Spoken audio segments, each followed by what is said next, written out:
안녕하세요. 사연동행입니다. 세상을 살다 보면 그 누구에게도 꺼내지 못한 이야기가 한둘쯤은 있죠. 이곳은 그런 마음들을 조용히 들어주는 작은 공간입니다. 구독은 공짜지만 그 마음은 참 귀하고 고맙습니다. 구독해주신다면 큰 힘이 될 거예요.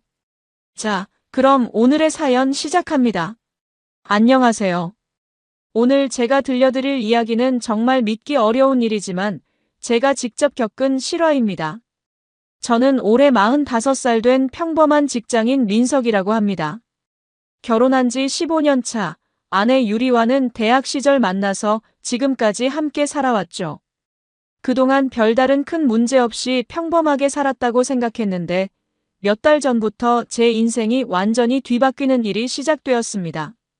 처음엔 정말 사소한 변화였어요. 아내가 평소보다 화장을 진하게 하고 옷차림도 예전보다 신경을 많이 쓰더라고요. 결혼한 지 오래된 부부라면 다들 아시겠지만 보통은 집에서 편한 차림으로 있잖아요. 그런데 유리가 갑자기 집에서도 풀 메이크업을 하고 있는 거예요. 처음엔 요즘 자기 관리에 관심이 생겼나 보다 하고 대수롭지 않게 넘겼습니다. 그런데 이상한 일들이 하나둘씩 늘어나기 시작했어요.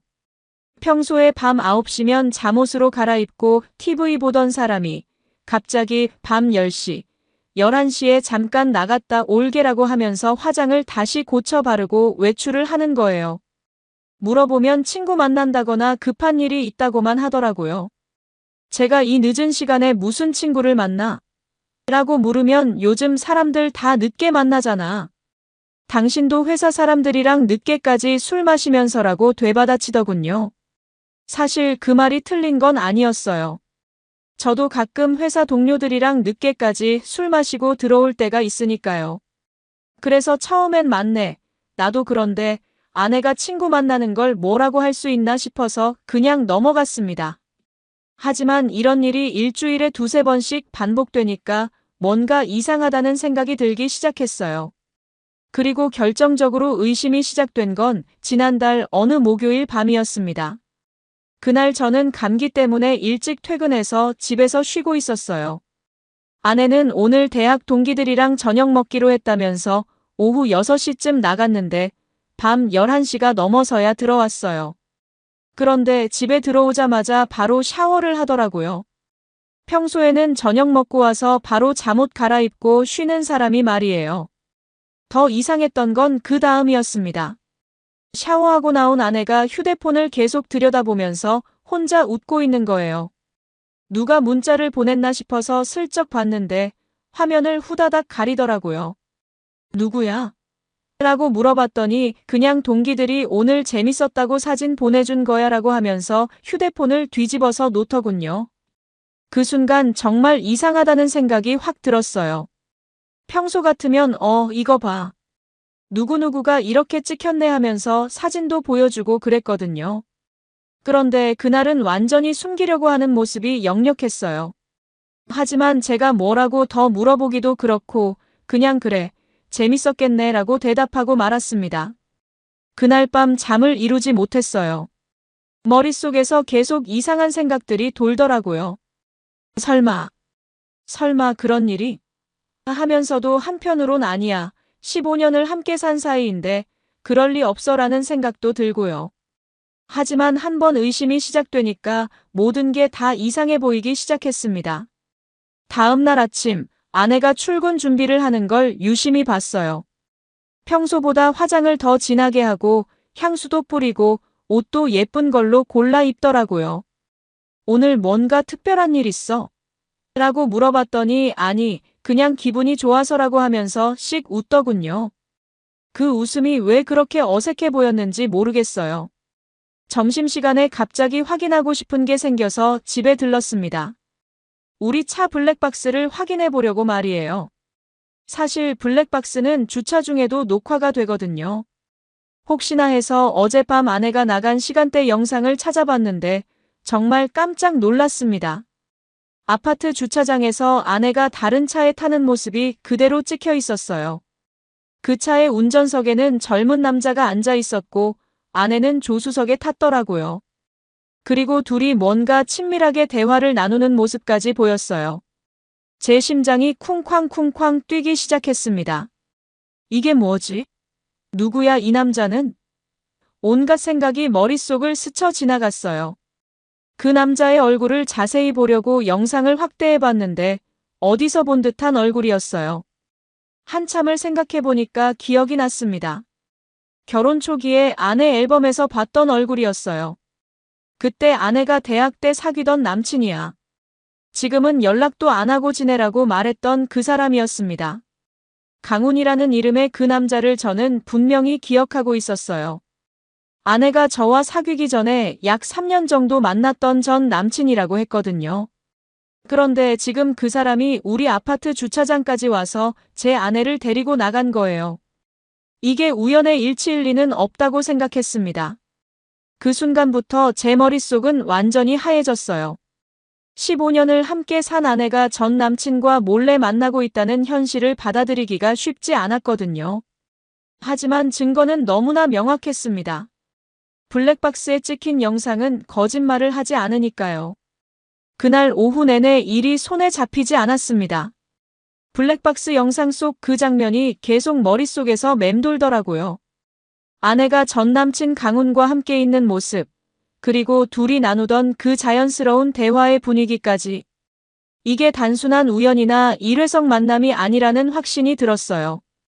퇴근길에 차를 몰면서도 온갖 생각이 들었습니다. 바로 집에 가서 따져 물어야 하나? 아니면 좀 더 지켜봐야 하나?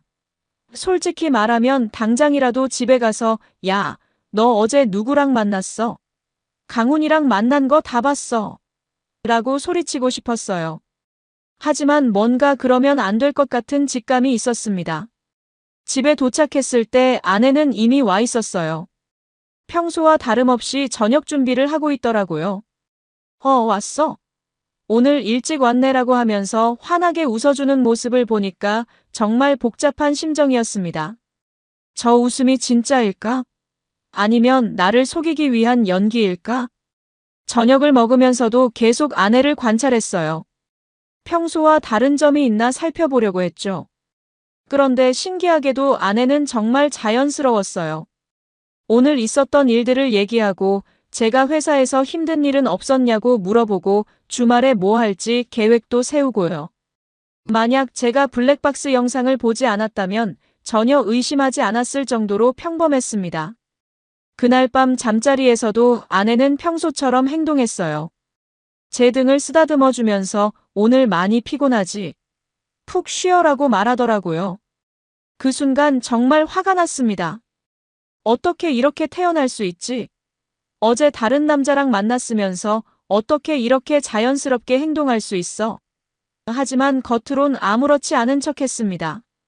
다음 날부터 저는 본격적인 조사에 들어갔어요.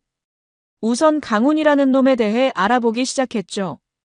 예전에 아내가 보여준 사진들을 다시 찾아보고 아내 휴대폰에 저장된 옛날 사진들도 몰래 확인해봤습니다.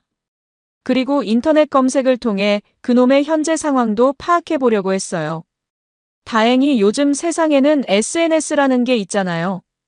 이름만 알면 어느 정도는 찾을 수 있거든요. 강훈이라는 놈을 찾는 데는 그리 오래 걸리지 않았습니다. 페이스북에서 찾았는데 프로필 사진을 보니 확실히 블랙박스에서 본 그놈이 맞더라고요. 현재 중견기업에서 과장으로 일하고 있고 결혼은 하지 않았나 봐요. 상태가 솔로로 되어 있었거든요. 그놈의 SNS를 자세히 들여다보니까 더 화가 났어요. 최근 몇 달 동안의 게시물들을 보면 맛있는 음식 사진들이 많이 올라와 있는데 테이블에 2명이 먹을 만한 양의 음식들이 대부분이었어요. 그리고 오늘도 좋은 시간이었다. 행복한 하루 이런 글들이 계속 올라와 있더라고요. 댓글들을 보니까 친구들이 누구랑 만났냐, 여친 생겼냐 이런 댓글을 다는데 강훈은 그냥 웃는 이모티콘만 답글로 달아놓더군요. 더 중요한 건 그놈의 동선을 파악하는 일이었어요. SNS에 올리는 사진들의 위치 정보를 확인해 보니까 우리 동네 근처 카페나 식당이 많더라고요. 특히 우리 아파트에서 차로 10분 거리에 있는 조용한 카페가 자주 등장했습니다. 그 카페는 제가 아내랑 가끔 가던 곳이기도 했어요. 설마 그런 곳에서 만나는 건 아니겠지? 싶었는데 생각해보니까 그런 곳이 더 안전하다고 느낄 수도 있겠더라고요. 일주일 정도 관찰한 결과 패턴이 보이기 시작했어요. 아내가 늦게 나가는 날과 강훈의 SNS 활동 시간이 거의 일치했습니다. 아내가 친구 만난다고 하고 나간 날 저녁에 강훈은 어김없이 맛있는 음식 사진을 올리더라고요. 그리고 다음 날 아침에는 어젯밤 즐거웠다는 식의 글을 올리고요. 결정적인 증거가 필요했습니다. 의심만으로는 부족했거든요. 그래서 생각해낸 게 아내 차의 위치 추적기를 설치하는 것이었어요. 요즘 인터넷 쇼핑몰에서 쉽게 살 수 있는 작은 GPS 추적기를 주문했습니다. 혹시 차를 도난당할까봐라는 핑계로요. 추적기를 설치한 지 사흘 만에 기회가 왔어요. 아내가 또 대학 동기들이랑 만난다고 하면서 저녁 7시에 나갔거든요. 저는 추적 앱을 켜고 아내의 동선을 실시간으로 지켜봤습니다. 처음엔 정말로 시내 쪽으로 향하더라고요. 혹시 정말 친구들 만나는 건가? 싶었는데 중간에 갑자기 방향을 바꿔서 우리 동네로 다시 돌아오는 거예요. 그리고 도착한 곳은 우리 아파트에서 10분 거리에 있는 그 조용한 카페였습니다. 강훈의 SNS에 자주 등장하던 바로 그 카페 주차장에 아내 차가 서 있더라고요. 제 심장이 다시 쿵쾅거리기 시작했어요. 이제 정말 확실해졌거든요. 하지만 저는 바로 그곳으로 가지 않았습니다. 괜히 현장에서 부딪히면 일이 더 복잡해질 것 같았거든요. 대신 집에서 기다리면서 아내가 언제 돌아오는지, 어디를 더 가는지 지켜봤어요. 밤 10시까지 그 카페에 있다가 그 다음엔 좀 더 외진 곳으로 이동하더라고요. 아마 모텔이나 그런 곳일 거라는 생각이 들었습니다. 아내가 집에 돌아온 건 밤 11시 반이었어요. 평소처럼 동기들이랑 재밌게 놀았다면서 씻으러 들어가더라고요. 저는 그 모습을 보면서 정말 분노가 치밀어 올랐습니다. 하지만 아직 완벽한 계획이 서지 않았기 때문에 참았어요. 그날 밤 침대에 누워서 생각했습니다. 이제 어떻게 해야 하지? 바로 따져 묻고 이혼하자고 할까? 아니면 더 확실한 증거를 잡아서 완전히 궁지로 몰아넣을까? 고민 끝에 후자를 선택했어요. 그냥 이혼만 하면 저만 손해일 것 같았거든요. 15년을 함께 살면서 쌓아온 모든 것들을 그냥 포기하고 싶지 않았습니다. 그보다는 아내와 그놈이 저를 완전히 바보로 만든 것에 대한 대가를 확실히 치르게 하고 싶었어요. 속으로 다짐했습니다. 좋아. 너희가 나를 속였으니까 이제 내가 너희를 완전히 속여주지. 어떤 게 더 무서운 일인지 똑똑히 보여줄게. 이제 본격적인 계획을 세울 때가 왔습니다. 그냥 감정적으로 달려들어서 너 바람 피우지. 하고 따져봤자 아내는 발뺌하거나 오히려 저를 의심 많은 사람으로 몰아갈 게 뻔했어요. 15년을 함께 산 사이인데 아내의 성격을 모르는 게 아니거든요. 평소에도 자기가 잘못했을 때 오히려 상대방을 공격하는 스타일이었으니까요. 그래서 좀 더 치밀하고 확실한 방법을 생각해냈습니다.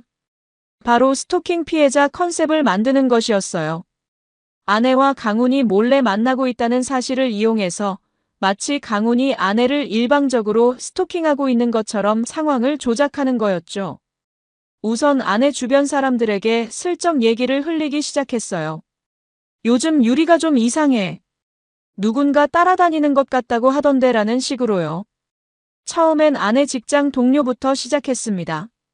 가끔 회사 행사 때 만나는 유리 동료 중에 입이 좀 가벼운 사람이 있거든요. 그 사람한테 우리 아내가 요즘 누군가한테 스토킹 당하는 것 같다고 하는데 혹시 직장에서 이상한 사람 본 적 없어요? 라고 물어봤어요. 그 동료는 예상대로 깜짝 놀라면서 어머, 정말요? 그럼 경찰서에 신고해야 하는 거 아니에요? 라고 하더라고요. 저는 아직 확실하지 않아서 지켜보고 있는 중이에요. 혹시 유리한테 물어보시지는 말아주세요. 괜히 더 무서워할까봐라고 당부했습니다. 물론 그 사람이 비밀을 지킬 리는 없죠. 이틀 후에 아내가 집에 와서 회사 사람들이 내가 스토킹 당한다고 걱정하던데 당신이 뭔 얘기한 거야? 라고 물어보더라고요. 저는 태연하게 그거. 당신이 요즘 누군가 따라오는 것 같다고 하길래 혹시나 해서 물어본 거야. 회사에서도 조심하라고 하고 싶었거들라고 대답했어요.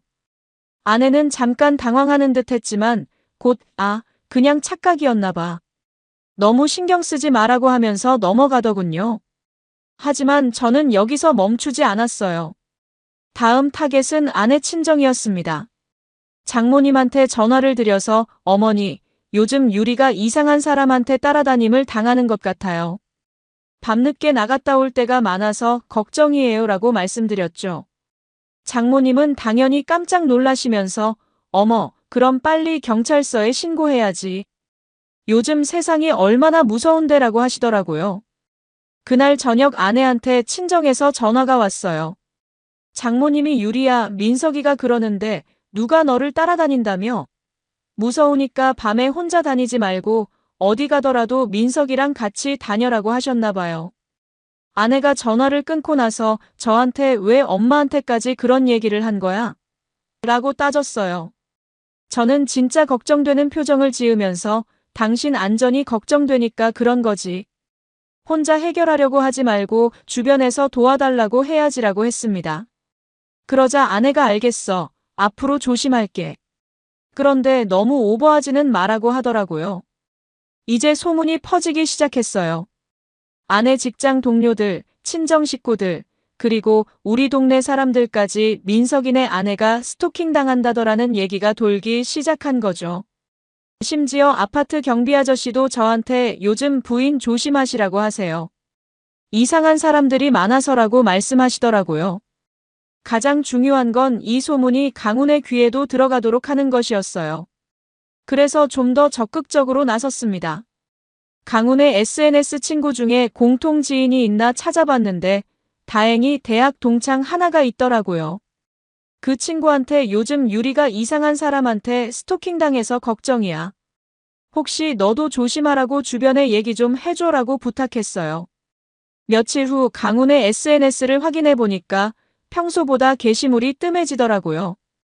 그리고 댓글들도 예전만큼 자주 달지 않고요. 아마 제가 흘린 소문이 강훈의 귀에도 들어갔나 봐요. 그놈도 긴장하기 시작한 거죠. 이쯤 되니까 아내도 눈치를 채기 시작했어요. 평소보다 외출을 자제하더라고요. 그리고 나갈 때도 저한테 어디 가는지 알려드릴게요라고 하면서 구체적으로 설명하고요. 물론 거짓말이었겠지만 적어도 겉으로는 투명하게 행동하려고 노력하는 모습을 보였습니다. 하지만 GPS 추적을 통해 확인해보니 여전히 강훈과 만나고 있었어요. 다만 예전보다 더 조심스럽게 행동하더라고요. 만나는 장소도 더 외진 곳으로 바뀌고 시간도 더 짧아지고요. 아마 스토킹 당한다는 설정 때문에 더 은밀하게 행동해야 한다고 생각하는 것 같았어요.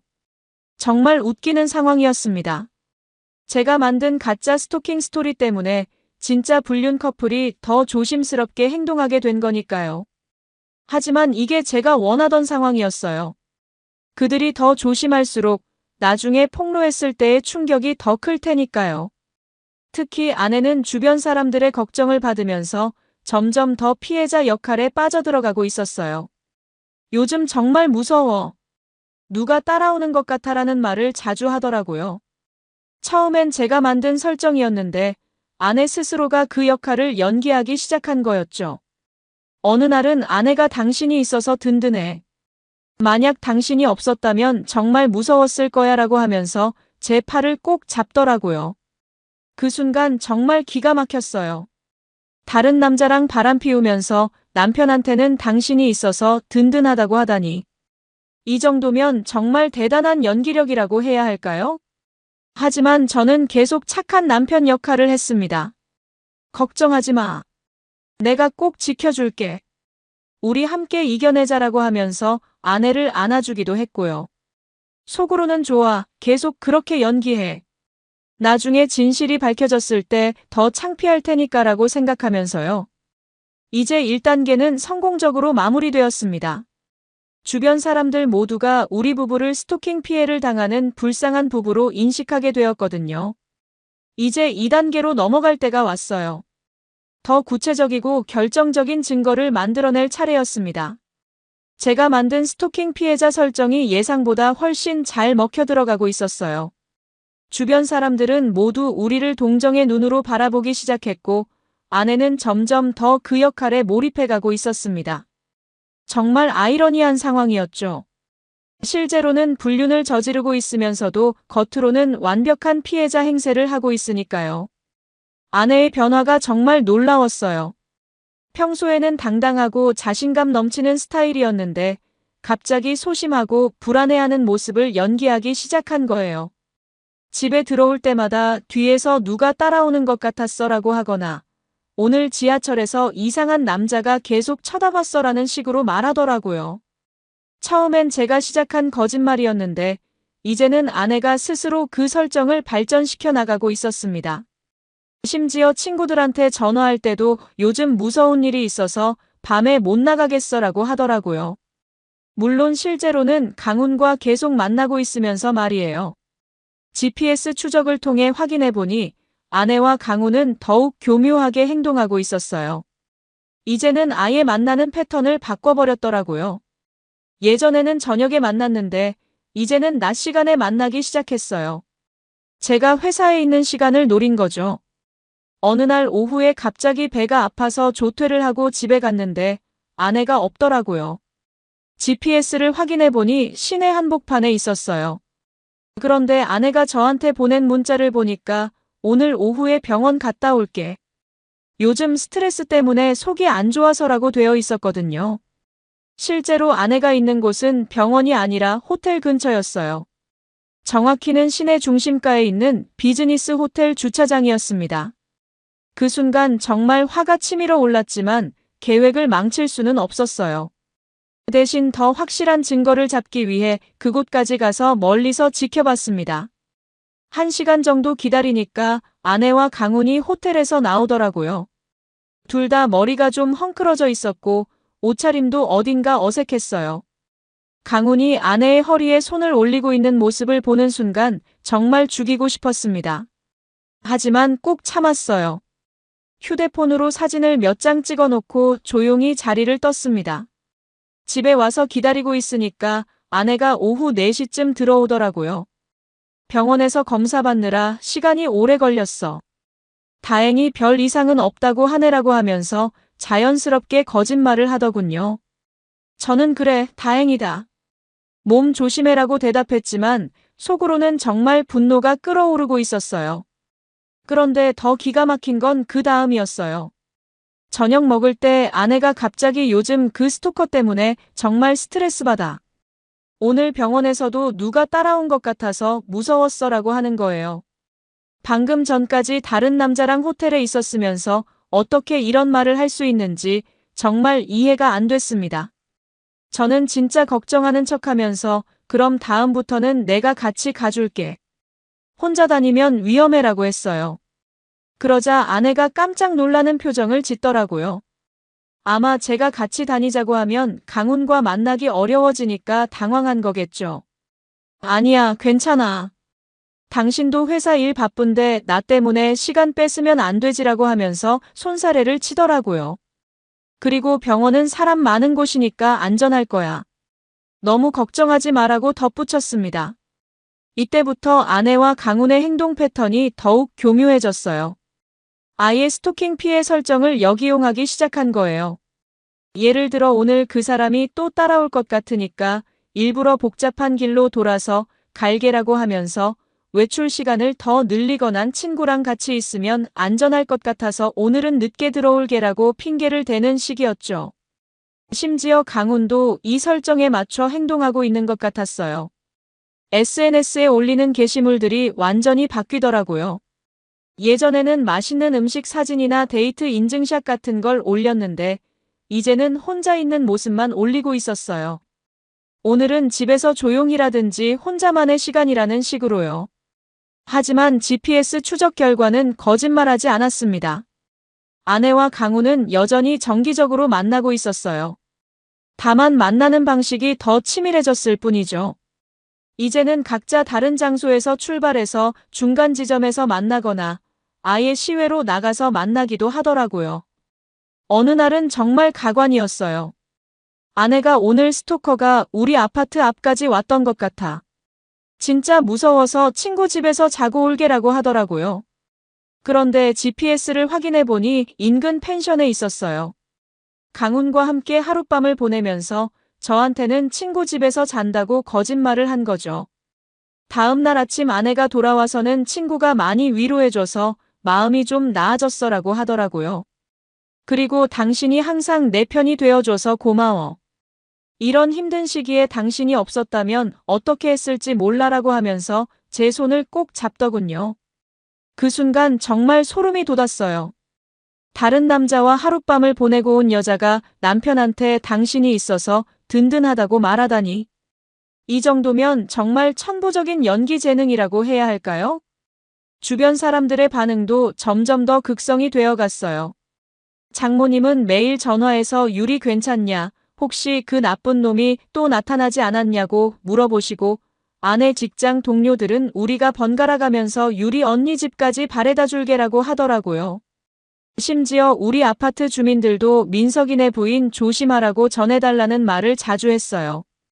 이 모든 관심과 걱정이 아내에게는 더 완벽한 알리바이가 되어주고 있었습니다. 모든 사람이 아내를 불쌍한 피해자로 보고 있으니까 설마 그런 사람이 바람을 피울 거라고는 누구도 상상하지 못했거든요. 강훈 쪽도 마찬가지였어요. 공통 지인을 통해 들은 얘기로는 강훈도 주변 사람들한테 요즘 예전 여자친구가 이상한 사람한테 스토킹 당한다더라. 걱정이야 라는 식으로 말하고 다니더라고요. 정말 뻔뻔하기 그지없었습니다. 자기가 그 이상한 사람인데 말이에요. 이쯤 되니까 저는 확신했어요. 이 두 사람은 그냥 바람을 피우는 정도가 아니라 진짜로 저를 완전한 바보로 여기고 있다는 걸요. 그리고 자신들이 얼마나 영리하게 상황을 조작하고 있는지에 대해 우쭐해하고 있을 게 분명했습니다. 하지만 그들은 몰랐어요. 진짜 상황을 조작하고 있는 사람이 따로 있다는 걸요. 그리고 이제 곧 그 모든 거짓말과 연기가 한순간에 무너져 내릴 거라는 것도요. 이제 결정적인 증거를 만들어낼 때가 왔습니다. 지금까지는 GPS 추적이나 몰래 찍은 사진 정도였는데 이런 건 나중에 법정에서 우연히 만난 거다. 그냥 상담을 받은 거다 이런 식으로 변명할 여지가 있거든요.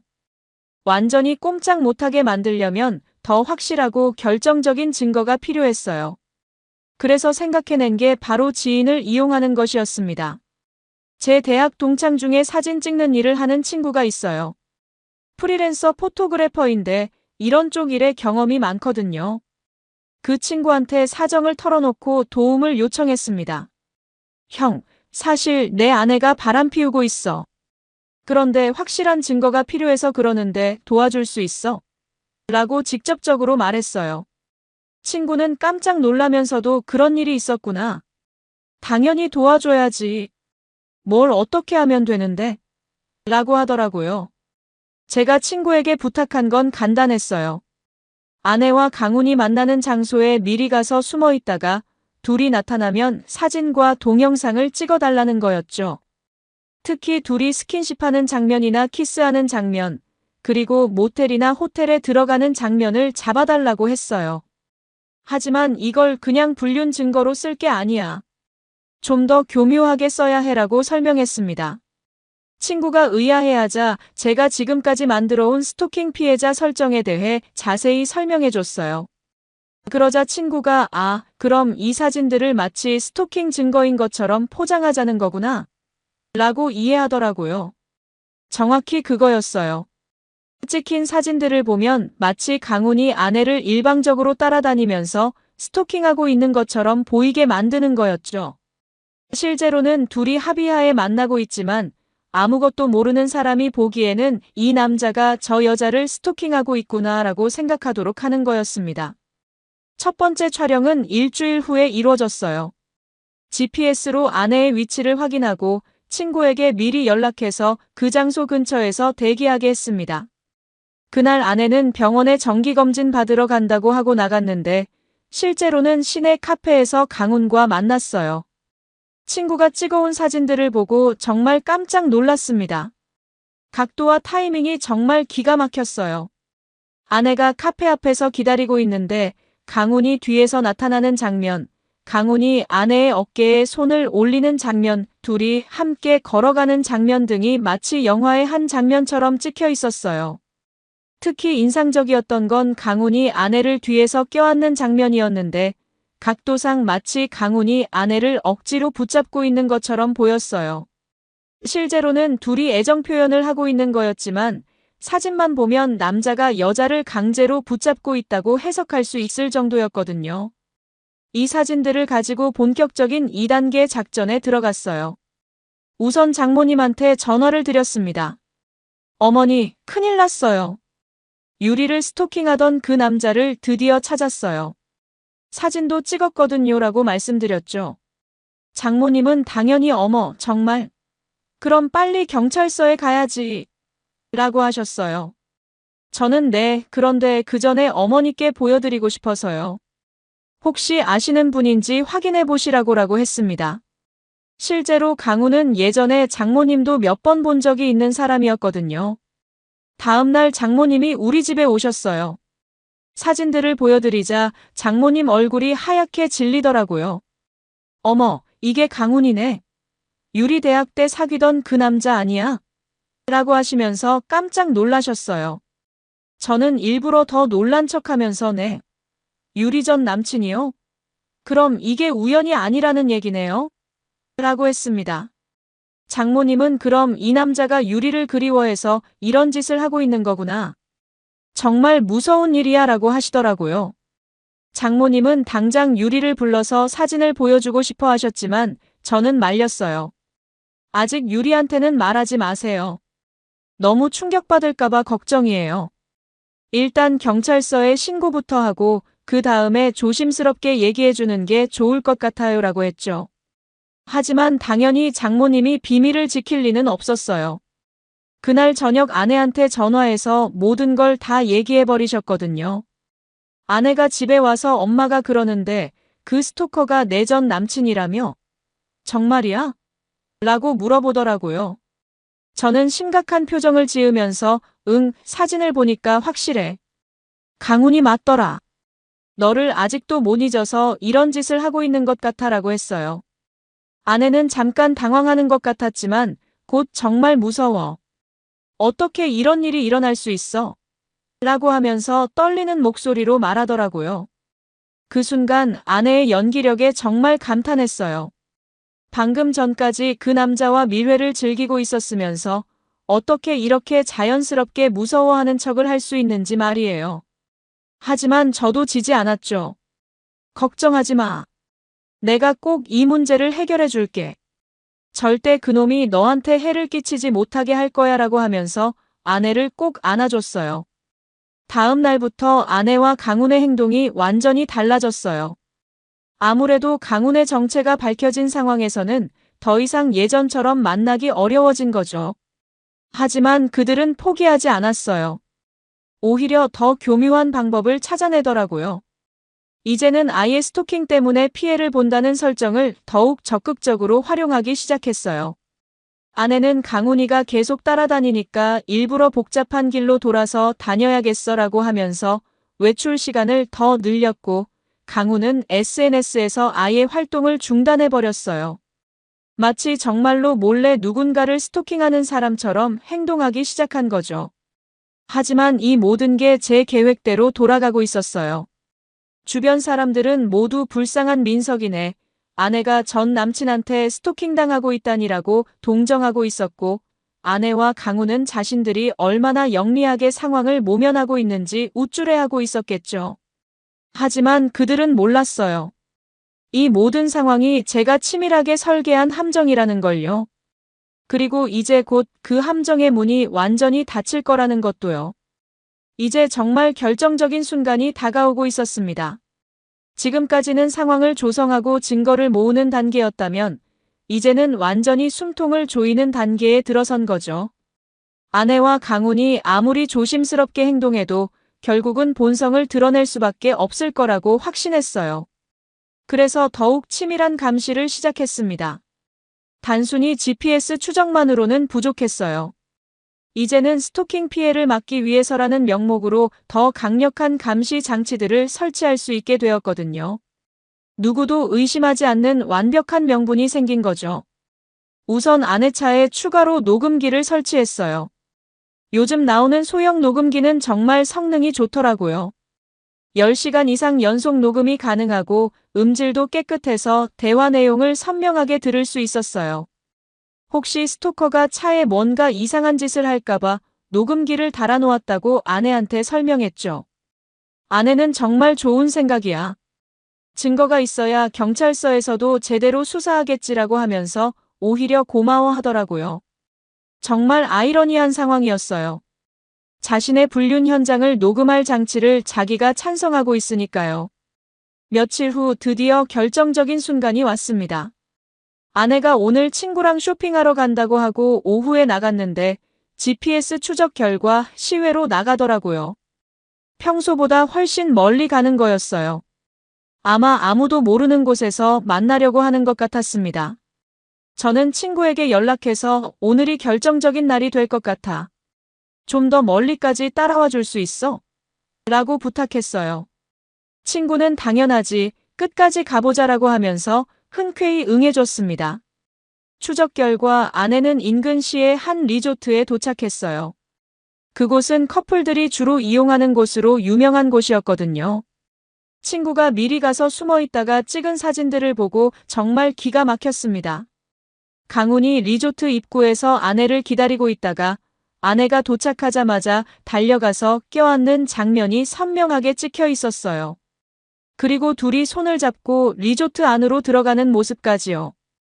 이 정도면 누가 봐도 연인 사이라는 걸 부정할 수 없을 정도였습니다. 하지만 진짜 충격적인 건 그날 밤에 들은 녹음 내용이었어요. 아내가 집에 돌아온 후 차에서 나오기 전에 강훈과 통화하는 내용이 고스란히 녹음되어 있었거든요. 오늘 정말 좋았어. 이렇게 멀리까지 와서 만나니까 더 특별한 것 같아라는 아내의 목소리가 들렸어요. 그리고 강훈의 목소리도 들렸는데 나도 그래. 그런데 너 남편이 의심하고 있는 건 아니지? 라고 하더라고요. 그러자 아내가 웃으면서 전혀. 오히려 민석이는 당신이 나를 스토킹한다고 생각하고 있어. 정말 바보 같지? 우리가 사랑하는 사이인 줄도 모르고라고 말하는 거예요. 그 순간 정말 혈압이 끓어오르는 걸 느꼈습니다. 강훈도 그럼 더 좋네. 그 바보 남편 덕분에 우리가 더 안전하게 만날 수 있잖아. 스토킹이라는 핑계가 생겨서 오히려 고마울 정도야 라고 하더라고요. 둘이 킥킥거리면서 웃는 소리까지 들렸어요. 그리고 더욱 충격적인 대화가 이어졌습니다. 아내가 사실 요즘 민석이가 너무 잘해줘서 미안한 마음도 들어. 내가 스토킹 당한다고 하니까 정말 걱정해주고 지켜주려고 하고라고 말하더라고요. 그러자 강훈이 미안할 게 뭐 있어? 그 사람은 어차피 너의 진짜 마음을 모르잖아. 우리 사이가 진짜 사랑이라는 걸 말이야. 그냥 이용할 수 있을 때까지 이용하는 거지라고 대답했어요. 아내도 맞아. 어차피 민석이는 내가 원하는 스타일이 아니야. 너무 착하고 순진해서 재미없어. 당신처럼 좀 거칠고 자극적인 남자가 좋아라고 하더라고요. 이 대화를 듣는 순간 정말 온몸이 떨렸어요. 15년을 함께 살면서 제가 얼마나 아내를 사랑했는지, 얼마나 잘해줬는지 생각해보니까 너무 억울하고 분했거든요. 그런데 그 모든 게 아내에게는 그냥 착하고 순진해서 재미없는 것으로 치부되고 있었던 거예요. 강훈은 그럼 언제까지 이렇게 할 거야? 계속 그 남편이랑 살면서 나랑 몰래 만날 거야? 라고 물었어요.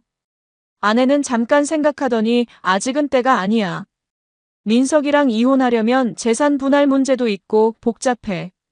조금 더 기다려라고 답했습니다. 그러자 강훈이 알겠어. 어차피 지금도 충분히 행복하니까. 그 바보가 우리 관계를 전혀 눈치채지 못하고 있는 것도 재밌고라고 하면서 웃더라고요. 마지막으로 아내가 그럼 다음 주에 또 만날까? 이번에는 어디로 갈래? 라고 물었고 강훈은 좋아. 이번에는 더 멋진 곳으로 가자. 호텔도 더 좋은 곳으로 잡을게라고 대답했어요. 통화가 끝나고 아내가 집으로 들어왔을 때 저는 거실 소파에 앉아서 텔레비전을 보고 있었어요. 아내는 환하게 웃으면서 다녀왔어. 친구랑 쇼핑하느라 좀 늦었네라고 하더라고요. 저는 최대한 자연스럽게 그래, 재밌게 놀았어? 뭐 산 거 있어? 라고 물었어요. 아내는 응, 옷 몇 벌 봤는데 마음에 드는 게 없어서 안 샀어. 다음에 다시 가려고라고 대답했습니다. 그 순간 정말 기가 막혔어요. 방금 전까지 다른 남자와 리조트에서 시간을 보내고 전화로는 저를 바보 남편이라고 부르면서 비웃었던 사람이 지금은 태연하게 거짓말을 하고 있는 거니까요. 저는 그래, 수고했어. 오늘 하루 종일 밖에 있느라 피곤하겠다. 얼른 씻고 쉬어라고 했어요. 아내는 응, 고마워. 당신도 일찍 자라고 하면서 제 뺨에 뽀뽀까지 해주더라고요. 그날 밤 잠자리에서 아내는 평소보다 더 애교를 부렸어요. 제 팔베개를 하면서 당신이 있어서 정말 든든해. 요즘 무서운 일이 많은데 당신이 지켜주니까 안심이 되라고 하더라고요. 저는 그럼 내가 항상 지켜줄게. 아무도 우리 유리를 힘들게 하지 못하게 할 거야 라고 대답했지만 속으로는 완전히 다른 생각을 하고 있었어요. 좋아, 계속 그렇게 연기해. 이제 곧 진실을 모든 사람 앞에서 밝혀줄 테니까. 이제 모든 증거가 완벽하게 갖춰졌어요. 사진, 동영상, 녹음 파일까지. 그리고 무엇보다 중요한 건 주변 모든 사람들이 저희 부부를 스토킹 피해자로 알고 있다는 거였죠. 이제 진짜 마지막 단계만 남았습니다. 드디어 모든 걸 폭로할 때가 왔습니다. 지금까지 모은 증거들을 보면서 어떻게 하면 가장 임팩트 있게 진실을 드러낼 수 있을지 며칠 동안 고민했어요. 단순히 아내나 강훈 개인에게만 따져봤자 그들은 또 발뺌하거나 상황을 모면하려고 할 게 뻔했거든요. 그래서 생각해낸 게 바로 스토커 체포 컨셉이었어요. 지금까지 모든 사람들이 강훈을 스토커로 알고 있으니까 드디어 그 스토커를 잡았다는 명목으로 양가 가족과 지인들을 모두 불러서 진실을 공개하는 거였죠. 우선 장모님한테 전화를 드렸어요. 어머니, 드디어 그 스토커 강훈을 완전히 잡았어요. 결정적인 증거까지 확보했거든요. 이제 모든 분들께 보고드리고 싶어서 이번 주말에 가족 모임을 갖고 싶은데 어떠세요? 라고 말씀드렸습니다. 장모님은 당연히 어머, 정말. 그럼 빨리 우리 가족들 다 불러야지. 그동안 유리가 얼마나 무서워했는데 라고 하시면서 적극적으로 찬성하셨어요. 그리고 우리 쪽 가족들은 내가 다 연락할게. 민석이 쪽 가족들도 불러라고 하셨죠. 저는 제 부모님과 형님께도 연락드렸어요. 그동안 유리가 스토킹 당하던 사건이 해결됐어요. 가해자도 잡고 증거도 확보했으니까 가족들께 보고드리고 싶어서요 라고 말씀드렸더니 다들 그래, 빨리 와서 얘기해라. 그동안 얼마나 걱정했는데 라고 하시더라고요. 아내에게는 스토킹 사건이 완전히 해결됐어. 결정적인 증거도 잡았고 이제 가족들한테 보고하려고 해. 이번 주말에 양가 가족 모임 갖자라고 했어요. 아내는 깜짝 놀라면서 정말 어떻게 된 거야? 증거를 어떻게 잡았어? 라고 물어보더라고요. 저는 그동안 몰래 조사한 결과야. 내가 너무 무서워하는 것 같아서 말 못했는데 사실 탐정도 고용해서 강훈의 동선을 다 파악했어. 이제 모든 게 밝혀졌으니까 안심해도 되라고 말했습니다. 아내 얼굴이 순간 하얗게 질리는 걸 봤어요. 아마 탐정을 고용했다는 말에 뭔가 불안함을 느낀 것 같았어요. 하지만 곧 그래, 다행이야. 이제 진짜 안심이 되겠네라고 하면서 안도하는 척하더라고요. 주말이 되어 양가 가족들이 모두 우리 집에 모였습니다. 장인어른, 장모님, 처형, 처남, 그리고 제 부모님, 형님 부부까지 총 9명이 모였어요. 아내는 평소보다 화장을 연하게 하고 수수한 옷을 입었더라고요. 아마 스토킹 피해자 이미지를 연출하려고 한 것 같았어요. 모든 분들이 자리에 앉자 저는 진지한 표정으로 말을 시작했습니다. 그동안 유리가 스토킹으로 고생했던 일이 완전히 해결됐습니다. 오늘 여러분께 그 전말을 보고드리려고 해요. 장인어른이 그래, 고생 많았다. 어떻게 해결된 거야? 라고 물어보셨어요. 저는 우선 여러분께 증거들을 보여드리겠습니다. 보시고 나서 판단해주세요라고 하면서 미리 준비해둔 노트북을 켰어요. 첫 번째로 보여드린 건 아내와 강훈이 카페에서 만나는 사진들이었어요. 하지만 저는 이걸 스토킹 증거인 것처럼 설명했습니다. 보시다시피 강훈이라는 남자가 유리를 일방적으로 따라다니면서 접촉하려고 시도하고 있습니다. 라고 말했죠. 가족들은 모두 어머, 정말 무서운 일이었구나 라면서 아내를 동정하는 눈으로 바라봤어요. 아내도 정말 무서웠어요. 어떻게 이런 일이 생길 줄 몰랐어요 라고 하면서 떨리는 목소리로 연기를 계속했습니다. 두 번째로 리조트에서 찍힌 사진들을 보여줬어요. 강훈이 아내를 껴안는 장면, 손을 잡고 걸어가는 장면 등이었죠.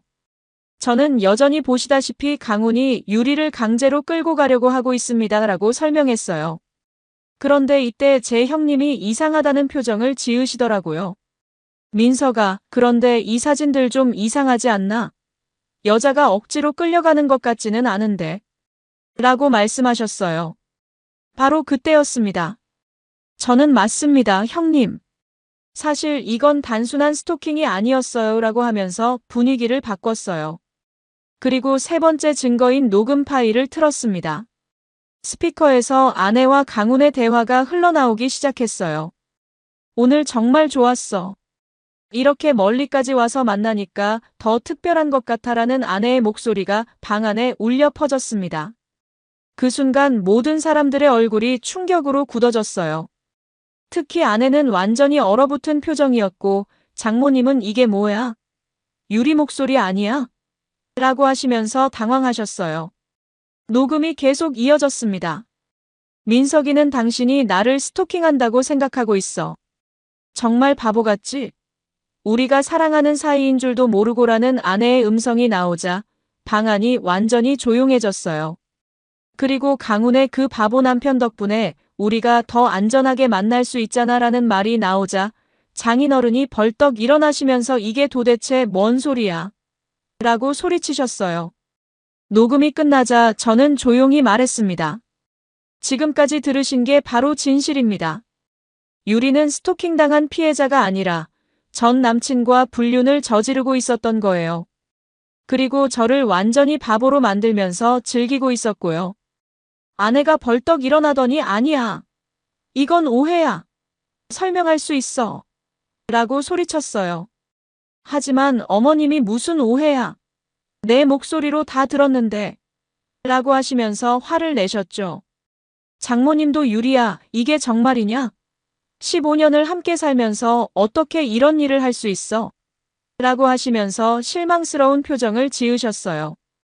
아내는 엄마, 아버지, 정말 아니에요. 이건 다 오해예요. 민석이가 잘못 이해한 거예요. 라고 하면서 변명하려고 했지만 이미 늦었어요. 결정적인 증거 앞에서는 어떤 변명도 통하지 않았거든요. 장인어른이 아내에게 다가가서 유리야, 정말 그 남자랑 그런 사이였어? 라고 조용히 물어보셨어요. 아내는 한참 동안 아무 말도 못하다가 결국 죄송해요 라고 하면서 고개를 숙였습니다. 그 순간 방 안의 분위기가 완전히 얼어붙었어요. 지금까지 스토킹 피해자라고 동정하고 걱정해주던 모든 사람들이 순식간에 실망과 분노의 눈으로 아내를 바라보게 된 거죠. 그 자리에서 모든 진실이 밝혀졌어요. 15년 결혼 생활이 한순간에 무너져 내리는 순간이었습니다. 하지만 저는 전혀 슬프지 않았어요. 오히려 시원했거든요. 드디어 모든 거짓과 기만이 끝났다는 안도감이 들었습니다. 모든 진실이 밝혀진 그 자리에서 일어난 일들은 정말 장관이었어요. 지금까지 아내를 걱정하고 동정하던 모든 사람들이 순식간에 등을 돌리는 모습을 보면서 거짓말의 대가가 얼마나 무서운지 실감할 수 있었습니다. 장인어른은 말씀은 안 하셨지만 완전히 실망하신 표정으로 고개를 저으시더라고요. 그리고 저한테 민서가 정말 미안하다. 우리 딸이 이런 짓을 할 줄 몰랐어라고 사과하셨어요. 처형과 처남도 마찬가지였어요. 처형은 유리야, 정신 차려. 내가 지금 뭘 하고 있는 거야? 라고 하면서 화를 냈고, 처남은 형부, 정말 죄송합니다. 누나가 정말 잘못했어요 라고 저한테 고개를 숙이더라고요. 제 가족들 반응도 마찬가지였어요. 어머니는 유리야, 어떻게 이럴 수 있어? 우리가 얼마나 너를 친딸처럼 여겼는데 라고 하시면서 눈물을 흘리셨어요. 형은 민서가 이혼해. 이런 여자랑 더 이상 살 수 없어 라고 단호하게 말씀하셨죠. 아내는 그 자리에서 계속 변명하려고 했어요. 정말 미안해요.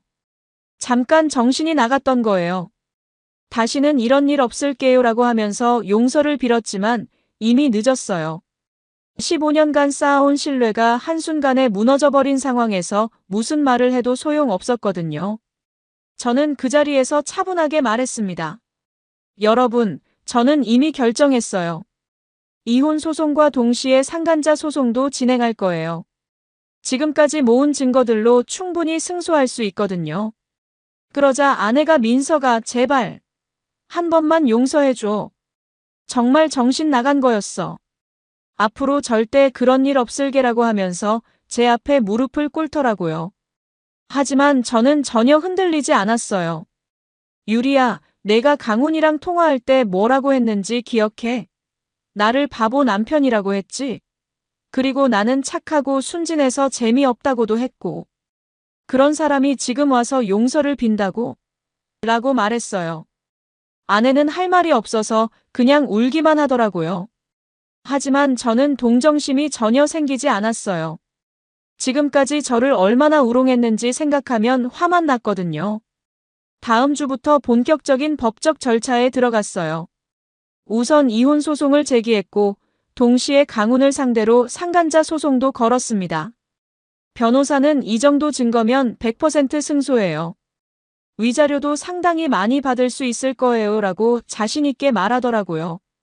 강훈 쪽에서도 연락이 왔어요. 처음에는 오해가 있었던 것 같다면서 발뺌하려고 했지만 제가 녹음 파일을 들려주자 바로 항복하더라고요. 합의하고 싶다면서 위자료를 주겠다고 했어요. 하지만 저는 거절했습니다. 합의는 없어. 끝까지 법정에서 보자고 했어요.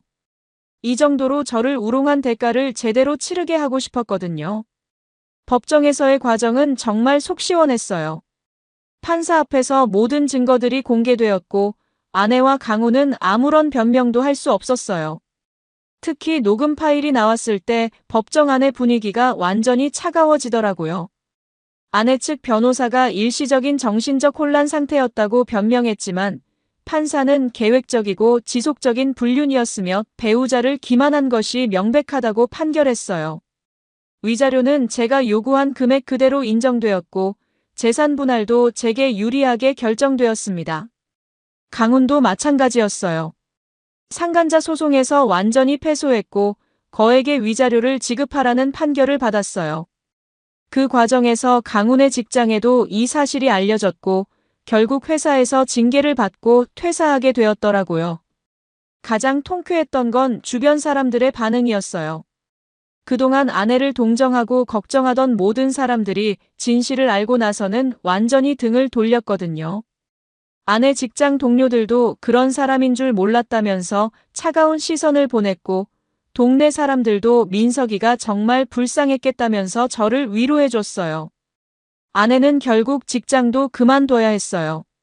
직장 사람들 사이에서 소문이 퍼지면서 더 이상 일하기 어려워진 거죠. 친정 식구들도 아내를 완전히 외면했어요. 장모님은 그런 딸 없다면서 연락도 끊어버리셨더라고요. 강훈도 마찬가지였어요. 직장에서 쫓겨나고 위자료까지 물어야 하니까 경제적으로도 완전히 망가졌죠. 더구나 이 일이 주변에 알려지면서 사회적 평판도 바닥으로 떨어졌어요. 새로운 직장을 구하는 것도 쉽지 않을 거예요. 이혼이 확정된 후 아내가 마지막으로 저한테 연락을 했어요. 민서가 정말 마지막으로 한 번만 만나자. 할 말이 있어라고 하더라고요. 처음에는 거절하려고 했는데 뭔 말을 하고 싶어 하나 싶어서 만나기로 했어요. 카페에서 만났는데 아내 모습이 완전히 초라해져 있었어요. 화장기 없는 얼굴에 눈은 퀭하니 들어가 있고 옷차림도 예전과는 완전히 달랐어요. 그 모습을 보니까 이게 바로 거짓말의 대가구나 싶었어요. 아내가 민석 씨, 정말 미안해. 내가 정말 잘못했어. 이제야 깨달았어. 당신이 얼마나 좋은 사람인지, 내가 얼마나 바보 같은 짓을 했는지라고 하면서 울더라고요. 하지만 저는 담담하게 대답했어요. 유리야, 이제 와서 후회해도 늦어. 내가 선택한 길이야. 그 결과도 내가 책임져야지. 아내가 혹시 다시 기회를 줄 수는 없을까? 라고 물어봤지만 저는 단호하게 거절했어요. 절대 안 돼. 너는 이미 피해자가 아니라 평생 가해자가 된 거야. 그걸 잊지 마. 그게 아내와의 마지막 대화였어요. 그 후로는 연락도 받지 않았고 만나지도 않았어요. 15년의 결혼 생활이 완전히 끝난 거였죠. 지금 저는 새로운 삶을 살고 있어요. 집도 새로 구했고 직장에서도 승진했어요. 무엇보다 마음이 편해졌어요. 더 이상 거짓말과 배신에 시달리지 않아도 되니까요. 가끔 사람들이 새로운 사람 만날 생각 없어? 라고 물어보는데 아직은 그럴 마음이 없어요. 지금은 혼자 있는 게 더 편하고 자유로워요. 언젠가는 진짜로 저를 사랑하고 배신하지 않을 사람을 만날 수도 있겠지만 지금은 그냥 저 자신을 위해 살고 있어요. 이번 사연은 15년 결혼 생활 중 아내의 불륜을 발견한 45세 남성이 스토킹 피해자 설정을 만들어 주변 사람들을 속이고 결정적인 증거를 모은 후 양가 가족 앞에서 진실을 폭로해 완벽한 복수를 한 이야기입니다. 아내와 상간자는 사회적으로 완전히 매장되었고 법정에서도 완전히 패소하여 거액의 위자료를 물게 되었습니다. 여러분이라면 이런 상황에서 어떻게 하셨을까요? 바로 따져 물었을까요? 아니면 저처럼 치밀하게 계획을 세워서 완벽한 복수를 했을까요? 여러분, 오늘 사연 어떻게 들으셨나요? 지금 이 순간 무슨 생각이 드셨는지도 궁금합니다. 여러분의 소중한 생각을 댓글로 남겨주세요. 지금까지 사연동행이었습니다. 함께 해주신 모든 분들께 진심으로 마음 깊이 감사드립니다. 방송 끝나기 전에 혹시 아직 구독과 좋아요 안 누르셨다면 그 한 번의 클릭이 이 채널을 계속 이어가게 하는 큰 힘이 된답니다. 다음 사연에서 다시 인사드릴게요. 여러분 평안하세요.